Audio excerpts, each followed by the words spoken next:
তো? হ্যাঁ শুনতে হবে বই কি, জগজিন তো আমি বেঁচে থাকতে বৌমাকে তার পরপুরুষের কাছে শুতে দিতে পারি না, এখন শুনতে হবে।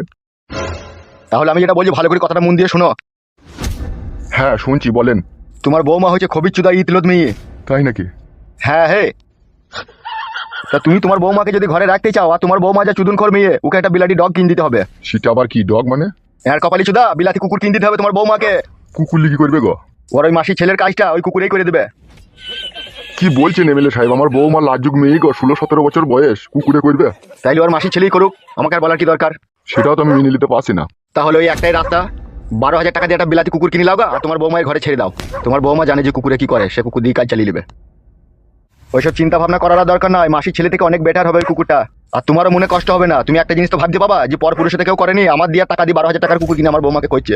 তাতে তোমার ছেলেও সুখী হবে, তুমিও সুখী হবে, আর তোমার বৌমায়ের আশা মিটবে। ঠিকই বলেছেন আপনি, এইটাকে আমাকে চেষ্টা করে দেখতে হবে। চেষ্টা মারাও না, এখনই